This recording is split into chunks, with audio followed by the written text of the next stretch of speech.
Hello, it's Mr. Eason here with some homework help for section 9.6. Today we worked on adding fractions with tenths and hundredths because they kind of relate to decimals in that regard. And so what we did is we just turned our tenths into hundredths, making that common denominator so that we were able to add them correctly. So we'll get started with number 1. It says find 7 tenths plus 5 hundredths. And so what we need to do is we need to rewrite 7 tenths as a fraction with 100 as a denominator. And so all we need to do is we need to put a 0 basically on the end of the 7 and on the end of the 10 to make 70 hundredths. The reason that works is because we are multiplying the numerator and denominator by 10. So we get 70 hundredths. This 5 hundredths stays the same because it's already in hundredths. And so 70 hundredths plus 5 hundredths is 75 hundredths. Okay, pretty simple there so far. Number 2 says 1/10 plus 11 hundredths.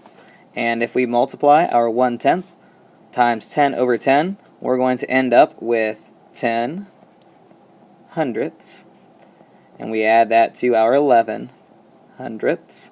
And we get 21 hundredths. Okay, number 3 says 36 hundredths plus 5 tenths. So we need to change our 5 tenths into hundredths by multiplying our numerator and denominator times 10. So we end up getting 50 hundredths.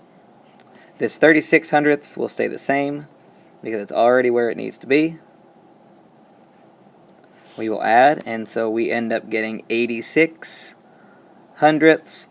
And if we need to stack up our 50 and our 36, we can definitely do that to get the 86. It's not a big deal.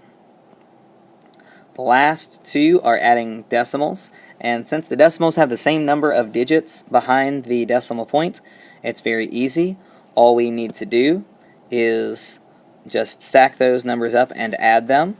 So I'll do that over here on the side. We'll have 0.16 plus 0.45. We will add them. 6 plus 5 is 11. Carry our 1. 4, 1, and 1 is 6. Our decimal point stays. And our 0 stays.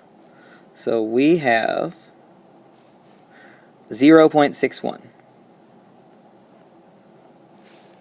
And we'll do the same thing on number 3. Or I'm sorry, on number 5.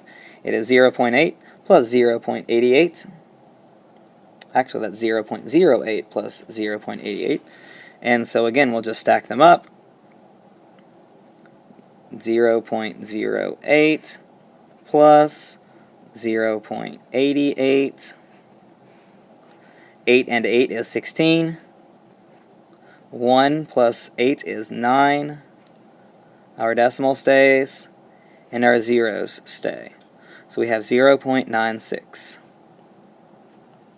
So, the key to this, when you're adding the money, is just to line them up at the decimal place.